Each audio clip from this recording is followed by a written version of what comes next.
I'm Yasmin Gagne. I'm Josh Christensen. And this is Most Innovative Companies. On today's episode, we recap our time at South by Southwest with Fast Company senior editor Max Ufberg. On the lower brow list of highlights, I tried the Dubai chocolate. My conversation with author, activist, and founder of the MeToo Movement, Tarana Burke, on stage at the Fast Company Grill. If we actually want these things to stop, if we want to make an impact on the issue of sexual and gender-based violence, we have to figure out where the line is and hold the line. And, as always, keeping tabs. It's the most petty thing in the world, and I'm so here for it. But first, here's the download. The news you need to know this week in the world of business and innovation. So forgive me for sounding like a broken record because we have said this many times. The stock market is down again, continuing a 3-week sell-off. The Dow had its worst day of the year on Monday, falling close to 900 points. And as of recording this, literally things seem a little steadier, but who knows by the time you hear this. So keep checking that stock market app if you want to have another cool flavor to your doom scrolling. So what's causing this downturn? Well, in short, uncertainty. Shocker. Tariffs are on, then they're off, then back on. For some products, there is a possibility of a government shutdown at the end of the week if the Senate doesn't manage to come to an agreement on the funding bill just passed by the House. And then there is the dreaded R word, recession. Fears of a possible recession peaked earlier this week after Trump said this in an interview with Maria Bartiromo. Are you expecting a recession this year? I hate to predict things like that. The stock market meltdown has been particularly bad news for friend of the pod, Elon Musk. Tesla stock has dropped roughly 50% since hitting its peak in December. It's not all bad news for the economy. Inflation did slow last month, according to new consumer price index numbers released by the Labor Department. The index showed prices increased by 2.8% in December, down from 3% in January. The decline is better than economists were expecting, although still above the Fed's target of 2%. And then we come in with tariffs, baby. I swear to God, if I have to say tariff one more time, I'm so tired of saying tariff. Can we find a new word? Can we find a safe word for tariff? Do you know what the difference is between a tariff and a tax? A tariff is on imports and taxes are on domestic. Next story, let's get away from the tariff news. Nope, tariffs are in this next newscast story as well. So amid slow sales, a failed merger with Honda and, of course, the pending tariffs have caused Nissan Motors to replace its current CEO, Makoto Uchida, with Ivan Espinosa, the company's current chief planning officer. That's a C-suite job I didn't know existed. Incredible job. If I heard CPO, there's like at least 3 other Ps that I would have expected that to be. Before. This move takes place in the middle of a restructuring at Nissan, where the company is cutting 9,000 jobs, reducing its production by 20%, and slashing the CEO compensation in half. I'm sure Ivan's super happy about that part. He planned that. Espinosa will take over at the helm of Nissan next month.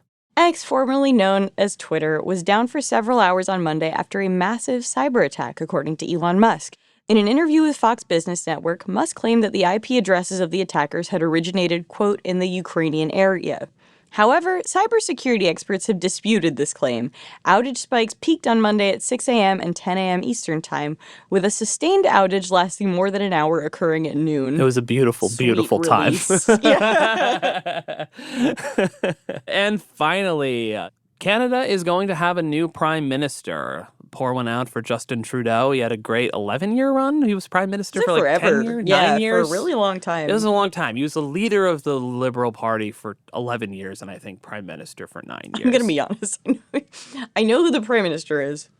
The rest of the Canadian government, I'm like... A little shaky. I'm only... Because I've been talking to Jeff Beer, who is Canadian, so much recently, I've learned a little bit more about Canadian politics. But this is important because we're in the midst of a trade war on tariffs with Canada. So this matters. There's also been a lot of turmoil in their government over the past couple of years, which me and my husband always joke, we'll see the headline and we're just like, you know what? It doesn't really matter. Well, Mark Carney is now going to be the next prime minister of Canada ahead of a election election this October where it was going to be the Conservative Party likely to take over, but because of all this trade war stuff with Trump, the Liberal Party has come roaring back. And apparently Mark Carney, according to Jeff Beer, he's my only source on this knowledge, apparently Mark Carney is very popular and has a good chance of maintaining the prime ministership. So a little bit more about Mark Carney's background. Prior to this, Carney spent time running the Bank of Canada, followed by the Bank of England.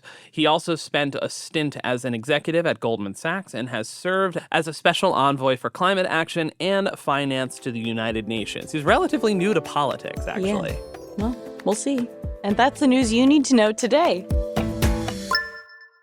So, Josh, before you moderate a panel or before you go on stage, do you have a pump-up song? Oh, you know what? I don't think I've ever engaged in pump-up songery for anything in my life. I, as you know, was a performer. Yeah, that's why I asked, because I thought you'd have. No, I was always pretty relaxed before. Like, I'd do whatever warm-ups that I would need to do for my voice or my body.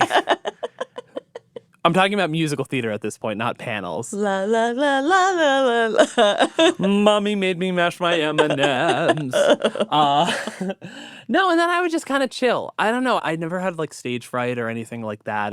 I just kind of like done whatever. Do you have a pump up song? Is that a thing for you? Yes, and it's so embarrassing. Oh my God, I need to know. Wait. Can I several guess? Can I guess? guess? Go. Okay. Okay. So knowing you, I'm guessing something that's like from a pop girly, but not a modern pop girly. I'm going to guess something like Katy Perry's Firework. No, what the fuck? I hate that so much. Okay, I'm joking. No, I mean, maybe, I know you had a little bit of an emo phase. Maybe you're some Fall Out Boy, something like that. What is it? I have several. Okay. Traditionally, it's been hard. We're gonna make a Spotify playlist for this for listeners to follow. No. I'm doing it. Traditionally, it's been Hard by Rihanna.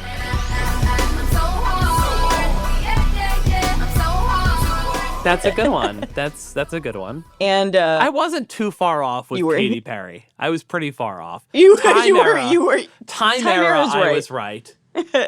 Top 40 era, I was right, but very different vibes. I also listened to Ya Lo Llego by Bad Bunny. Ey, dime dónde es que está la bebida. Ey, y yo le llego. Okay, that's fine. I don't think I've ever heard And then I a listened full to- Bad Bunny song. It's good. Bad Bunny, J Balvin. I'm sure it's great. Do you have the girls? I'll bring them. Wow. Anyways, next Incredible. song. And then I listened to, this is bad, Tiesto's latest album.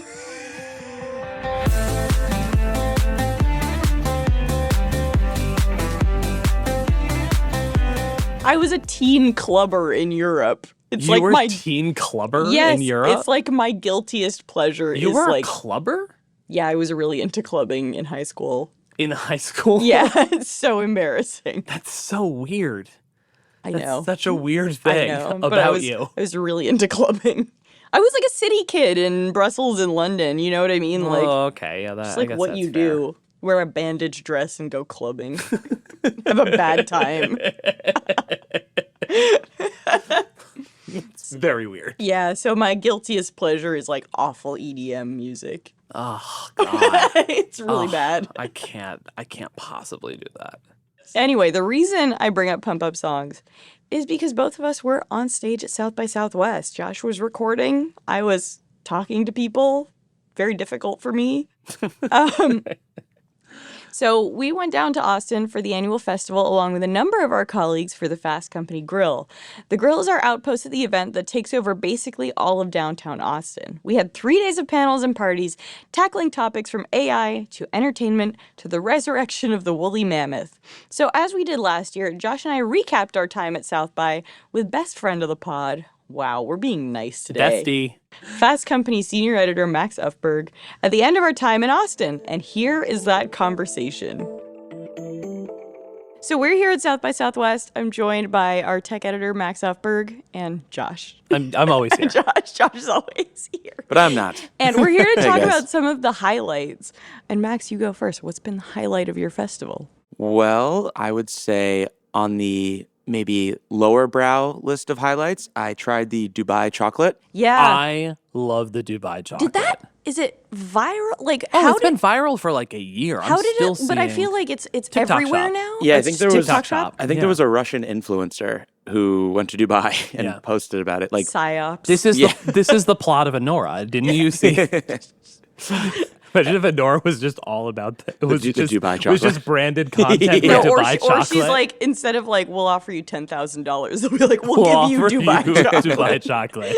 I will say Absolutely, I will divorce that man. the lines to get into the Museum of the Future, which was the Dubai hosted activation where you could get the chocolate, were like they've been around the corner the whole festival. Oh yeah, I think mostly for the chocolate, which is crazy. That's so funny. yeah. I mean, it's like a $30 chocolate bar on the TikTok shop. So I mean, Really? I would stand in line. I wonder if Saudi Arabia has a presence here. Suda. the Suda. Suda. Oh my God. Suda. The Suda house would be great. The Riviera. Josh, what's been your highlight? My highlight, I would say, is I'll go to our own festival at the Fast Company Grill, our own event there. We kicked off the week with a great one-on-one chat on stage with Paul Feig. He was here premiering his new movie, Another Simple Favor. I actually enjoyed the Another first. Simple The Favor. I haven't first seen one. the really first liked one. the first It was one. just kind of hokey and good. Like, It's the Blake Lively, Anna Kendrick movie, for those who don't it know. like a They made noir? a sequel. Yeah, it's sort of Well, like a noir. yeah. It's like a little campy. It's like a comedy thriller sort of thing. But what happened a to little more Henry thriller. Golding? He really fell off. He did fall off. Yeah, I mean, I think after he made that weird movie with Khaleesi, it kind of fell off. I You don't- remember I that? don't Like remember Christmas that movie. where he was a ghost, Oh yeah. right? Yeah. Let's get him on the horn. let me dial him up real quick. The Seventh Sense. But another so I can't remember the name of this movie. Another Simple Favor. Another Simple Favor. But Another Simple Favor has made a lot of headlines while it's been here. It's Yeah. probably been the biggest premiere, and we had In Paul- fairness, some of the headlines, not all positive. A lot Not of all rumors that positive. Blake Lively and Anna Kendrick really don't get along. I didn't see Casey's chat with Paul, but because I was backstage. It was preparing- moderated by Casey Afine. He's you've heard him on the podcast before. our events director. Yeah. But so I didn't get to see it because I was backstage preparing for my own panel, but I did catch a glimpse, and Paul was decked out in like a 3-piece suit. Oh, He looks always great. is. Always, Yeah, Really? yeah. that's like his He's got a thing. brand. Yeah. He had like 8 rings on. He had red cowboy boots, and he was like, and it was very, very hot, and he didn't break a sweat. The man's a pro. Man, Yeah. but He he's looked also in a good. situation where if you break a sweat in that outfit, you can't take your jacket off. Yeah. You know what I That's mean? true. It's just You're like just kind of like trapped. condensing all the sweat. That's and, the like, thing. I feel like the vest really holds a lot in. Like, just Yeah. the floodgates just open. As I feel like if you're wearing that, you open it up and you just Yeah, have exactly. that like under man boob under sweat. boob, yeah. Well, so one of the highlights for me is we recorded a podcast with Ben Lamb. He is the founder of Colossal Biosciences. Super interesting. And he was on a panel yesterday, and we had a surprise appearance from Joe Manganiello. I don't know how to pronounce the his name. werewolf from True Blood. Yeah. Is Oh. what he's most Wait, famous what? for. Host and of Deal or Magic No Mike. Deal He was in Island. Magic Mike, right? Is Yeah, that he was true? in Magic. Is that true?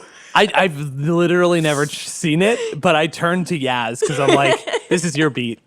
Is he like an investor in Colossal? I actually- I think he's just a fan. Yeah, I think he's just a into fan. it. He also And had his showed up- dog on Yeah, stage. he brought his dog on stage that was like a Chihuahua. Wow. And all these women afterwards were like approaching him to be like, "Can I pet your dog?" And I was like, Honestly, "Babe." he's one of the hottest men I've ever seen. so and he was big. just holding a little baby dog in a blanket. Yeah. He is a big Dungeons and Dragons player. Yeah, He famously. is, yeah. I think he's maybe like just a big nerd. Was he Yeah. in that WAPO feature on Dungeons & Dragons, or was it New York Times? Remember they did it He for was the 50th in one of them. I know he anniversary. had like a custom table and chairs made Yeah. to play. Yeah, was I like- saw photos because I wrote You about wrote that Yeah, piece, you wrote yeah. about them, and the Wizards of the Coast, which is the parent company, shared photos of Joe's D&D room in his house. Hell yeah. It was a lot nicer than any room in my house. Yeah. But Seemed great. Of course it was. But anyway, I thought it was a really interesting conversation. I think the company is super interesting, and I did love seeing Joe. Yeah, I think there Showed was up. someone else who was supposed to be on the panel. This is a little palace intrigue. I think there was like a dropout last minute because, everybody's... And somehow, and Got stuff, we and were like, somehow- let's text Joe. yeah, somehow Joe Manganiello. Is that how you say his last name? don't know. No one knows. No one knows. No one knows. Well, because there's also the director, Joe, who has a similar name. You know what I'm talking about? Pesci. No. Someone, get at us in the comments. Correct us on, find us on Mosey. Okay, I have a macro cut that level. out. I have a macro level thought on this year's South by Southwest. I feel like, and you both were here last year. Yeah. Last year felt like every company touted an AI play, Oh, yeah, regardless uh-huh. of how legitimate it was. Yeah. In the way that, like, a couple years before that, everybody had a Web3 play. And Yeah. this year, actually, to me, like looking at the panels, both at the FC Grill and the sort of like adjacent venues, but also the main South by Southwest conference, feels like much more varied. I think AI is just table stakes now. So it's like a layer in every company, but Totally. you can't say that that's like your thing. Which is actually really nice Yeah. for a conference because, It's less boring. yeah, and like you can talk about some real world like Yeah. applicability versus just Yeah. how the AI is going to work when it often doesn't vary that much. Yeah. Well, because most of these companies are just kind of importing ChatGPT or another sort of product, or it's literally like an AI gimmick. It's like some machine learning thing that they're like, "Oh, we got AI in this product," and they were slapping it on. Like I remember the most ridiculous product I saw was like, we have an AI driver for a golf club, Right. for a driver, and I was just like, what the fuck are you talking about? I, Get out of here. Anecdotally, I've heard this festival is bigger than previous years, and I have felt that like the grill is packed. I feel like there's crazy. lines everywhere. Yeah, Record attendance for the Fast Company Grill and our sister company Inc.'s Founder House. and I have so events, many but- more requests for coffees that I can't do. Yeah. I Can't do or won't do. Little both. also, like, I'm doing a few events on the South by Southwest official circuit, and yeah, it's really busy. I mean, last year was busy too. I also live in Austin, and Yeah, you get a feel of it. it just feels like there's more traffic. It's more chaotic than last year, which is saying something because it's always a 2-week span where most or many people who live in town leave. Yeah. right? 'Cause- I feel like it's like a slow creep of like more and more like company takeovers. Like I feel it's Yeah. kind of like Cannes, where it's just like more and more. Is it kind of like Can, Josh? Yes, Yaz. Well, it's like a festival where it's just like more and more like just real estate gets taken over by another company, grabs a restaurant or a villa or some sort of bit of real estate. And it just keeps getting bigger and bigger and bigger because No. just all of that shit. Max, pops up. you went to a Duplass Brothers event, which I'm so jealous of. I did. Tell me was- about it. What were they like? Well, I did not speak to the Duplass brothers. They Not they even looked, Jay? No, but I Is it think Jay? Is that the other one? It's Mark, and then Mark the and less Jay. famous one, Yeah. Jay. I saw them. They looked just like they do on camera, and they. Is one of them really big and one of them really small, or are they both the No, I same think size? they're about the This same. is the Interesting. content everyone came here for. They seem to like Seem like roughly the normal same sized size. Yeah, pretty standard. And that's sizes. the news you need to know today. It was interesting. I mean, like, yeah, the cool thing about South by Southwest is this intersection of film, TV, tech, like all these worlds collide in a way that I don't know, they don't always. Country tourism boards. Exactly. I'm going to the Ireland house after this. What was your favorite panel or panelist? I did one on screen time Mm-hmm. and kids and the need for us to like unplug our kids. So you're saying it's bad. Yeah, it turns out screens are not great. No, but that was actually really interesting, and it was 3 panelists from Yonder, Yodo, different companies, Life 360, and yeah, they all take different approaches, both in their professional and sort of personal lives. Like it was interesting to hear they all have kids, to hear how they raised their kids with screens and how they sort of diverged from what they were doing as time went on, and it made me think if I have a kid, I definitely will slow walk that screen. Something hilarious to me about Yonder was that New York Times feature about how, because they give them out in schools now, and every kid's figured out how to hack Yeah. it. Also, apparently some kids, like my friend's a teacher, in the Bronx, and he said a lot of kids have like burner phones now. Yeah. That's what that was in the article. Oh, was it? Interesting. Well, but I still think they're doing the Lord's work. Oh, yeah. And I like going to, like, I've been to comedy shows where they use it and concerts, and I actually think it's kind of nice. Yeah. Like, no one's filming the whole thing. yeah, I hate that. I mean, that's why I always like going. Somehow this hasn't. Theater etiquette is still maintained, like the no phones thing, which people mostly respect. Even in like Broadway shows where you have sort of like a danger mix of people sometimes overall. It's like the one live event where people generally do not pull out their phones if they have their phones on them, which I always enjoy. Why is that? It's really cool. I think it's because it's like just- it like actually interrupts the play. You know what I mean? It's but like I mean, using if your you're at phone in a comedy movie. event. Right. Well, yeah, movies, people take out their phones. Yeah. But there's other live performances, like obviously concerts, obviously. Yeah, I think at some point it's kind of encouraged with people. People do want some social traffic overall. So I do think there is some benefit to different comedians or musicians or stuff like that having like organic traffic posted. But theater industry has just kind of really put a hard line on that, and they are really aggressive about it, like the ushers are. If someone does pull out their phone, like you get kicked out, which I think is good. Josh, what has been your favorite panel that you've seen? Or Well, I panelist? said the Paul Feig interview. I do want to give a plug for the Tarana Burke interview, which you did on the first day of the Fast Company Grill, which we're actually going to hear in a few minutes here on the podcast. That was one of my favorite panels Tarana overall. Burke is, for those who don't know, founder of the MeToo movement. Author, activist, Yeah. just really charming and smart and Funny.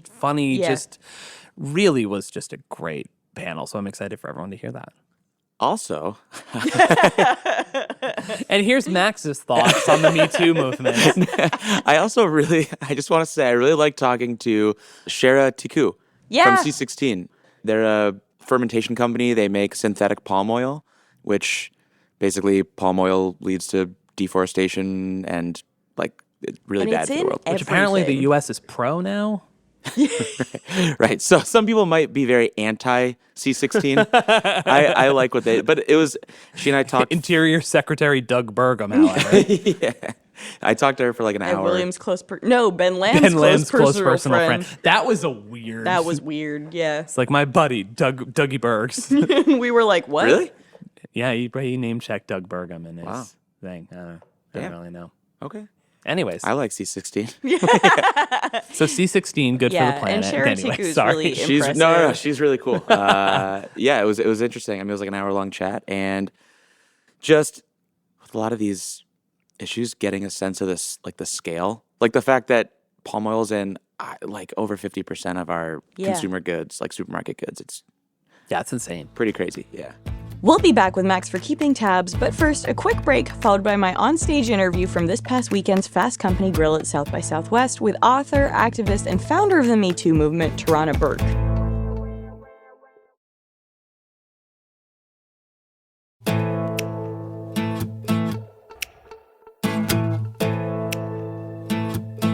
Tarana Burke is a speaker, activist, and founder and chief vision officer of the Me Too movement and organization. We spoke about how the Me Too movement has evolved over the years, what to make of our current political situation, and whether any progress has actually been made.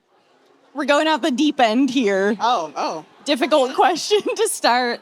So just last week, former New York Governor Andrew Cuomo announced that he would run for mayor. We have a president and members of cabinet accused or convicted of sexual assault. How are you feeling about all this? A little angry. I've been asked about this a lot, obviously, in the last week or so. The thing is, I just want us to do better and dream better and think bigger. The fact of the matter is, there's so many people who say that they care about this issue, right? And the issue of sexual and gender-based violence is really at pandemic levels in this country. Forget about around the world. Right here in the United States, it is at incredible levels. And so there are so many people, and I'm not talking about the boogeyman bad guys. I'm talking about regular, everyday people who are like, I want this to end. What can we do about it? Blah, blah, blah. What you can do is, when things like this happen, right, we say that out of one side of our mouth, and then the other side of our mouth, you have somebody like Cuomo, a governor who stepped down from his position, A governor who has both a Department of Justice investigation and an investigation by his own attorney general into the allegations against him as things that actually happened, which is why he stepped down. And here we are, because New York has a terrible mayor current. I'm a New Yorker, so I can say this. Let me just start by saying that. I'm a New Yorker, I can agree with you. Right. New York has a terrible mayor. It doesn't mean we have to take a terrible governor and make him our mayor, right? So if we actually want these things to stop, if we want to make an impact on the issue of sexual and gender-based violence, we have to figure out where the line is and hold the line. We keep moving it and pushing it. Well, okay, maybe we can take him. He's kind of a good, yeah, I know that happened, but that but right there, when you say that, that is exactly where the issue dies. I was going to follow up and ask, what do you make of these men being able to make a comeback like this? So first, let me just say, when I speak publicly, this is what most people want to hear, but I get asked about the bad actors all the time.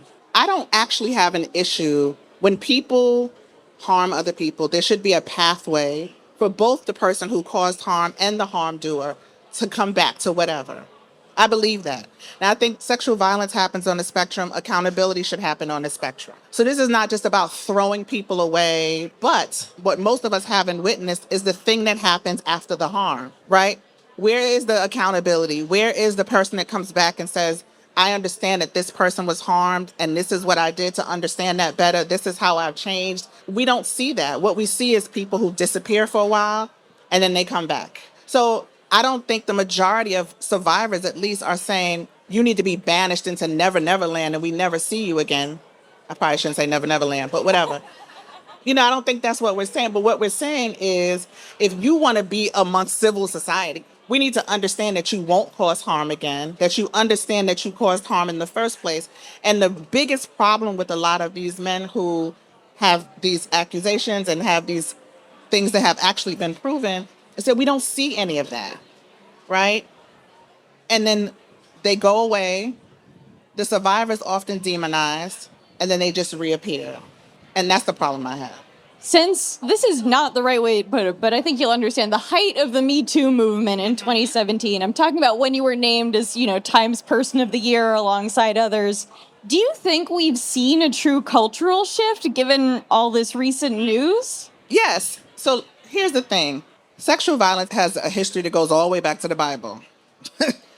There's no way that a hashtag was going to erase that, right? It was never going to happen. So I think the leaps and bounds that we've seen in the last 7 years, without that viral moment, would have probably taken 20 years.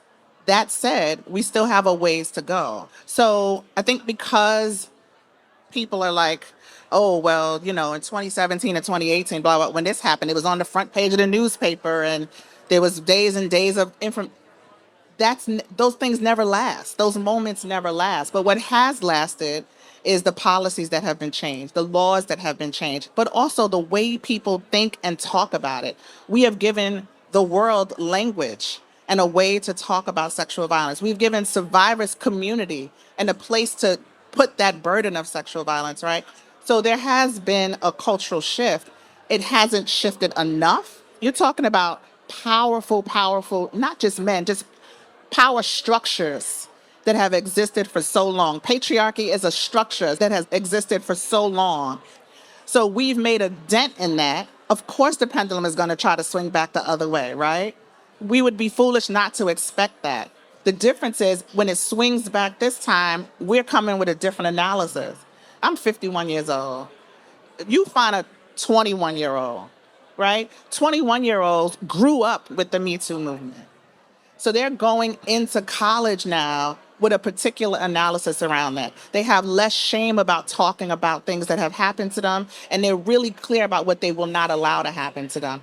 Those are the kind of shifts that have happened in the last 7 years that are really important and often get lost in between the headlines of who's on the cover and who's not and who did this and who, Oh, thank you. So on the MeToo Fund site, there are some annual reports, both on funding and then also you mentioned policies that have changed, for instance. What kind of trends have you seen over time, in those reports and in your work? Funding for sexual and gender-based violence is at an all-time low. We've actually seen in the last probably 5 years, several of the public foundations that do support this work have either closed or have closed their portfolios that support this work. That predates this administration.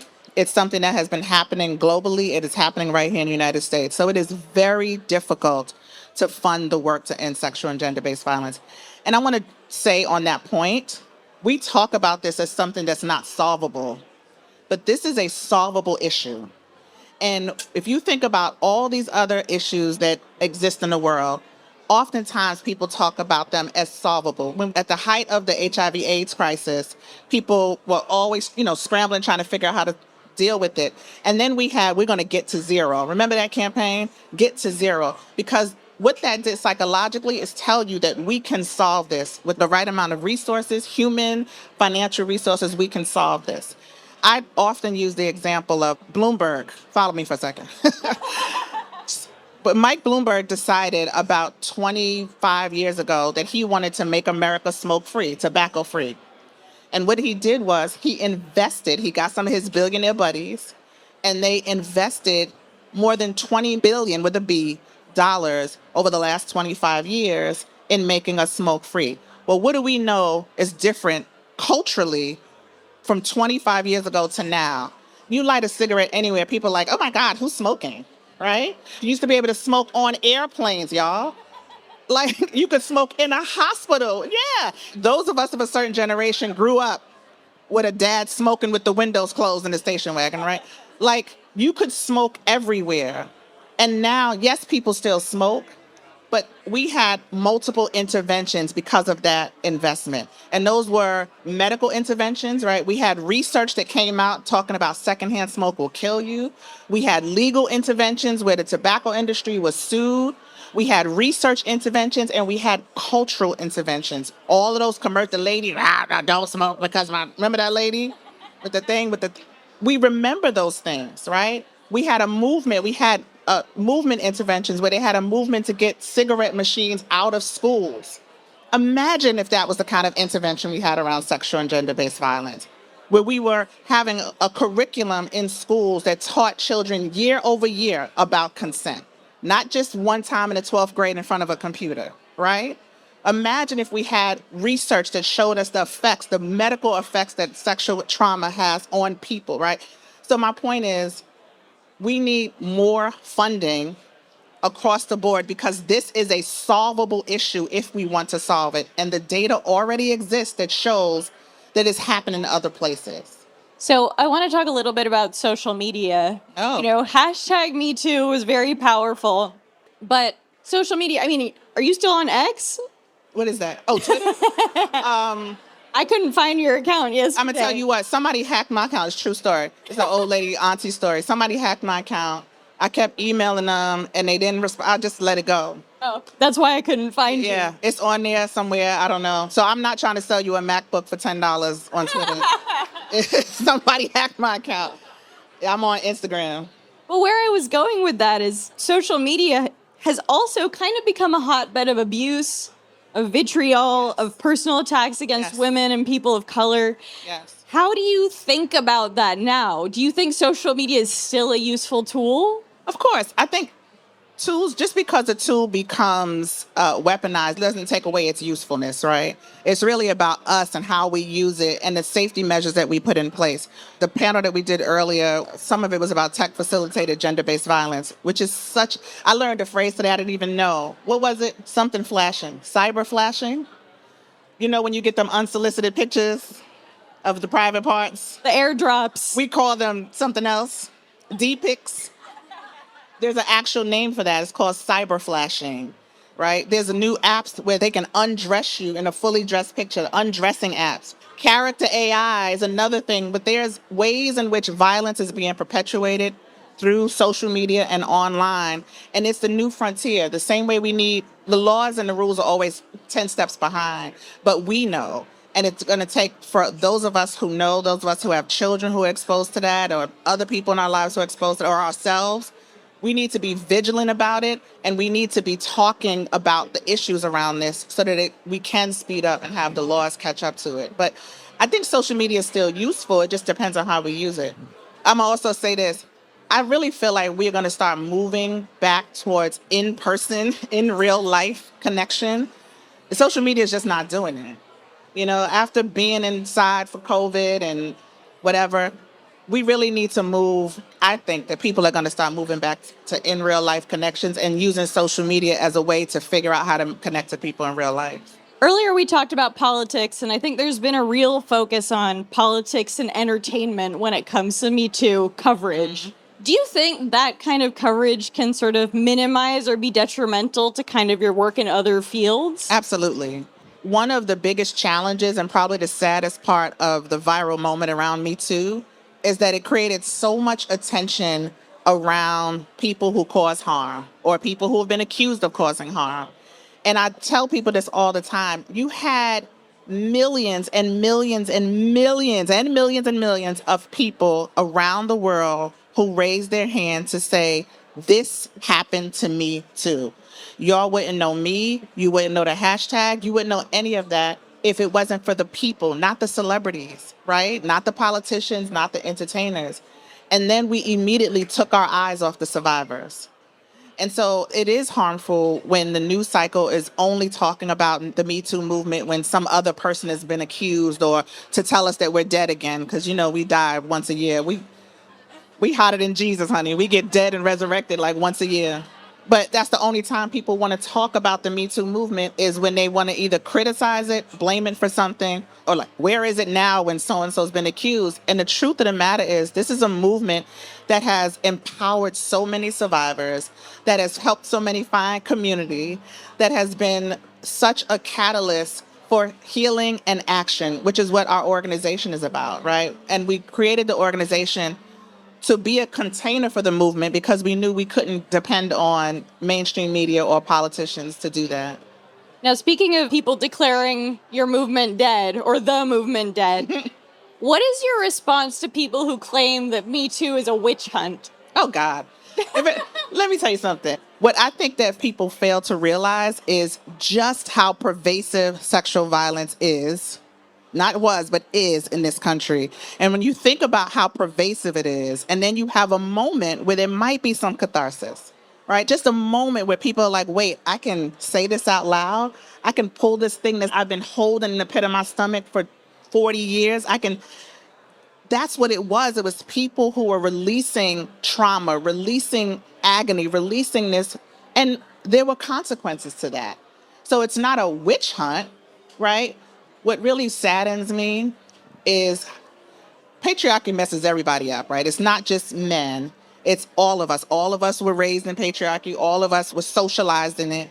And because of that, when you had these women, or mostly women, who got up to tell their stories, what most people heard was a man's life being ruined. But they couldn't hear a woman's life being saved, right? Because that patriarchy has us so messed up. Patriarchy has us in such a chokehold that even when a woman is just trying to save her own life, we still think about the man whose life is being ruined. And that is fundamentally the problem. We have to fix that. We have to shift that so that there's enough space for us to get what we need. Those of us who are survivors, who are trying to release that and just find the resources, or the community, should be able to release that. Now, here's the other thing. I just had this whole conversation about believe survivors online, this other conversation I had the other day. We say believe survivors because we want survivors to have the respect and dignity of investigation, right? If you believe me, you won't try to undermine me. You won't try to ask me questions like, why were you wearing this, or what were you doing, right? You're going to start from the premise that I'm telling the truth. And if you think somebody's telling the truth, then you're going to help them get the resources they need, the guidance they need. Sometimes that's investigation. And that helps everybody involved, right? If you're the person being accused, or you're the person has the accusation, everybody involved should be treated with respect and humanity. It's not going to always be comfortable, though.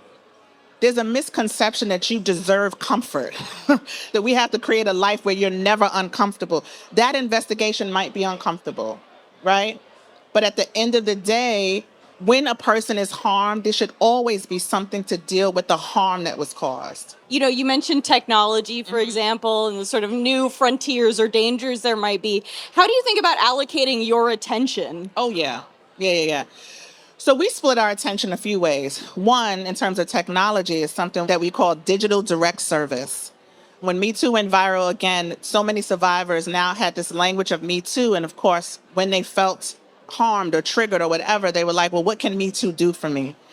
And so one of the things that we wanted to do really quickly was set up, well, two things. We set up a database. So we have probably one of the largest databases of resources on our website, on MeToo International's website. And those resources are deeply diversified. So when I was doing this work in communities with young Black girls in the South, I could never find resources that were specific to them.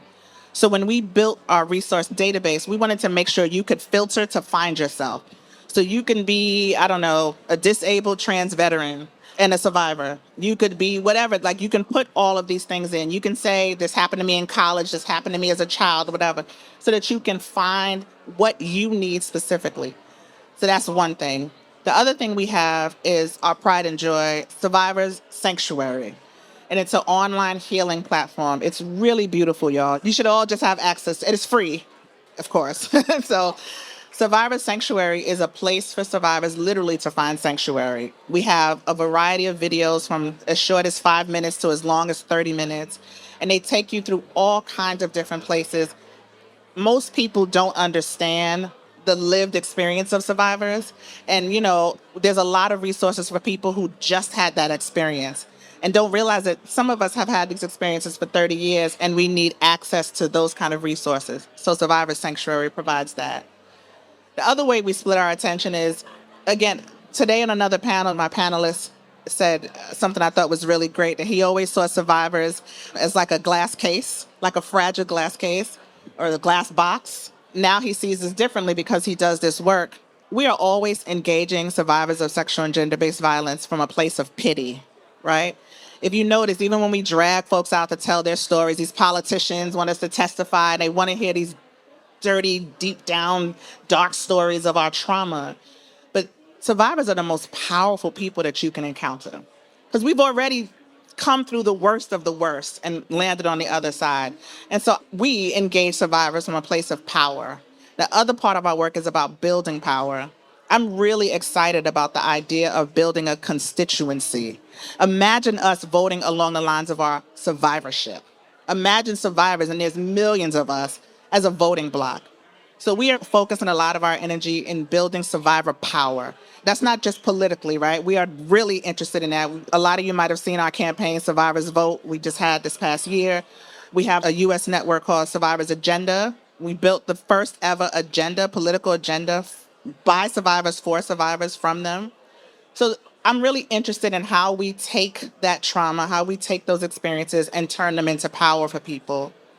And then the third thing is our work is global. So we're called MeToo International because it's a global movement. And we really needed to find a vehicle to touch those people who were reaching out to us right after MeToo went viral and were like, how do I start MeToo Ethiopia? How do I start MeToo Australia? And we were like, wait, give us a minute. Let's think about this. Now we have a network that is, right now, it's growing, but it's in Latin America, the Caribbean, and Africa. And some parts of Europe, we have an at-large part of it that is 134 organizations across, 60 countries or 70 countries. So it is really beautiful because we come into that conversation not from a place of like U.S. imperialism, right? Like the U.S. has all the answers and we come to solve your little problems in your little brown countries. We come to it saying, listen, what's happening here is also happening in America, but we don't like to name it in America. We will put headlines out to say, think about the woman who was beheaded by her boyfriend in South Africa, whatever. Guess what? That happened in Oakland too. What happens in other places happens here. And so our global network is really about what can we do together that we can't do separately. We're going to be bringing back another digital tool soon called Act 2. We had built the world's first digital social activism search engine, and we're rebuilding it now. And part of that is so you can find the podcasts and the books and the articles and things you need to read to get real information about this issue. because it really is everywhere. There's not a single person within the sound of my voice who has not been affected by sexual and gender-based violence. None of you. I promise you that. And so we should all care about it as much as we care about everything else. I think that's a great place to end it. Tarana, thank you so much. Thank you.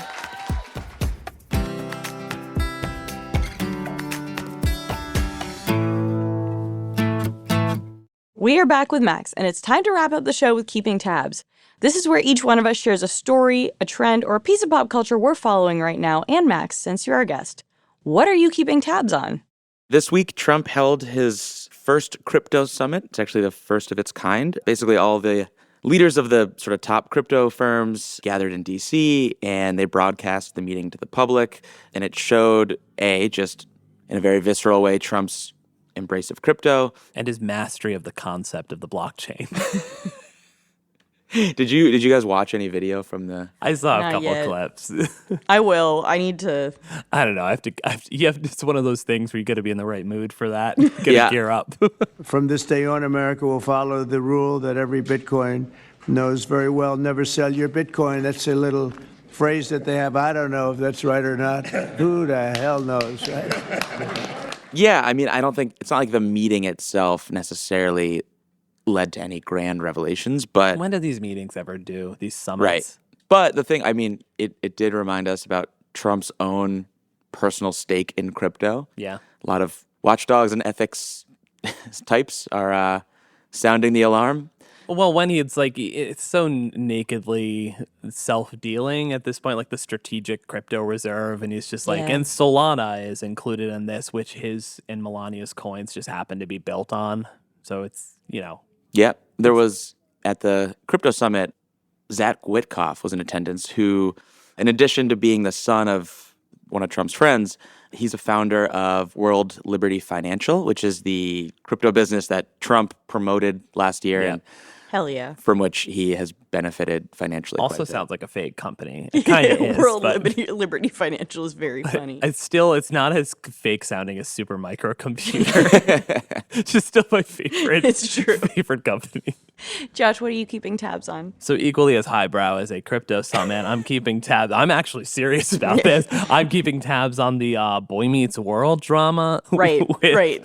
So for those who don't know, For those who may not know. so like every, I don't know, has-been old TV star, Danielle Fishel, who played Topanga, Will Friedle, who played Eric, was that his character's name? I can't remember. Yeah. And Ryder Strong, who played Sean, have pretty much nothing else going on except for a podcast that they started together about Boy Meets World, essentially. I do not remember what it's called, but some drama popped up recently. Isn't it Pod Meets World? Is it Pod Meets I World? actually have no idea what Boy Meets World is about, by Pod the way. Saves But World? I somehow know. It's Pod Saves the World. They're coming for the Pod Save America guys. So you didn't know. Yeah. Danielle Fishel is now the new host of Pod Save America. She has a lot of thoughts on the Democratic's messaging problems. Well, anyways, so there's this beef that cropped up between Danielle Fishel and Maitland Ward, who every man listening to this right now is like, oh, who's Maitland Ward? I don't know Maitland Ward. So Maitland Ward is currently an adult film star who was Rachel on the later seasons of Boy Meets World. She was like the sex pot roommate of Will Friedle's character. And she's the like other Lauren's constantly brother. talking to TMZ. She's like a person who is like Constantly in talking to tabloids TMZ. all the time. So anyways, about Boy Meets World. Like, what does she talk to TMZ about? just about a lot of She'll different be like, stuff. "Hey TMZ, I'm like walking around in a bra in this part of town," or like, Yeah. and they'll Okay. like go photograph her and stuff. Yeah.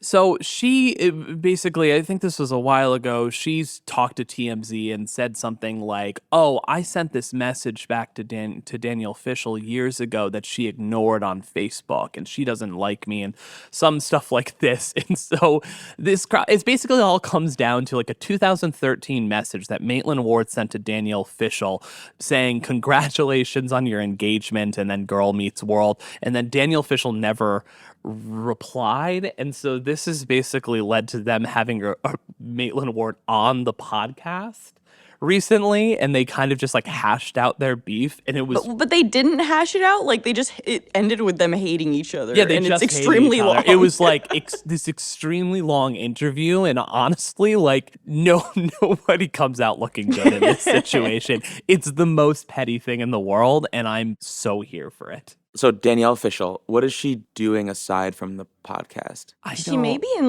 they remade Girl Meets World. So they right. did that. That is no longer happening. Sabrina Carpenter was on that. And I don't know, Ben Savage ran for Congress at some point. Yeah, I don't know I'm sure she has some sort of lifestyle brand. Or just like Hallmark shit. You know? Mm-hmm. Yeah. I don't really know. That's some good beef. It's good drama. It's Yeah. fun. It's the most meaningless It's garbage still in the unclear world. why they hate each other, but that's okay. I mean, I think undergirding the whole thing, and I think what Danielle Fishel has said in other interviews is that, like, the Boy Meets World and that sort of world, she feels alienated from it because of her, like, career path as an adult film star. So I think that's sort of undergirding the whole thing of just feeling judged. They didn't really even bring that up. I don't think. Who's the adult film? Sorry. Maitland. Did you say Maitland? Ward? You said I thought Danielle, said yeah. I was confused. No. I was Methinks he doth protest too much. no. You said Danielle. No, Topanga's not an adult film star. Right. No. Maitland Ward is, who played Rachel. I'm like, one more time. What's her name? So 1 second, let me write this down. So are we talking browsers? Yes, what are you keeping tabs on? So I'm a huge Bong Joon-ho fan. Parasite was amazing. he's Memories good. of Murder, one of my favorite movies. Yeah. Mickey 17 is going to be so good. I believe it's coming out soon. But he did recently say that he would only direct one franchise movie, and he would like to do Alien. Sounds amazing. But he would like to do it as a musical. Hell yeah. I think there already It's like is like Rocky a spoof Horror musical. Picture Show. Honestly, And Alien combined. That would Not be Rocky incredible. Horror Picture Show. What's the one with the plant? Joker 2? Little Shop yeah, of Horrors. Little Shop of Horrors. Amelia Perez. Yeah, if they made Amelia Perez into a musical, they could make. Honestly, like Alien as a musical is this sort of like fever dreamy, dark musical. Aliens would be maybe my favorite movie ever. Would the alien sing? Yes. In my version of this. I mean, like I'm Would it have a imagining. night? What voice? Like, what singer would do that voice? Oh no, there's some good choices for Josh this, is for taking the this so Alien. serious. I am Lady taking Gaga, this very maybe? seriously. Lady Gaga. Well, I mean, I don't want to gender the alien necessarily. Well, there could be any number of people that could do it. I have no idea who would play the alien as a voice. Hugh Jackman? Oh God, that'd be terrible. Absolutely not. I don't belong in Hollywood. Let's get Russell Crowe. Let's get Crowe Russell Crowe to do it. I'm trying to think of someone with like a really malleable, interesting voice. I don't know. I feel like Lady Oh, Gaga's you know what? like This is gonna be a abracadabra thing. energy feels right to me. Yeah. I'm thinking, actually, I would love to see someone like Joshua Henry do it. It's a Broadway star. You think we know who Such a Joshua malleable Henry is? voice. So good. Is that so? Not or Lady Stephen Gaga. Pasquale? Who's Not Lady Stephen Gaga. Pasquale. So Stephen Pasquale, he's done a bunch of film and TV stuff. He's a big Broadway star. He was in that show Rescue Me. Does anyone remember that with Dennis Leary? Yeah. Over there, The he firefighting? played the dumb firefighter. He had some episodes where he did sing over there. Beautiful voice, great actor. Well, that's it for Most Innovative Company. Stick with me here. No. We need to keep this going. And that's it for Most Innovative Companies, y'all. Our show, incredible. Goes to Texas for 3 days. Oh, my exes live in Texas. All right, that's a wrap. That's a wrap.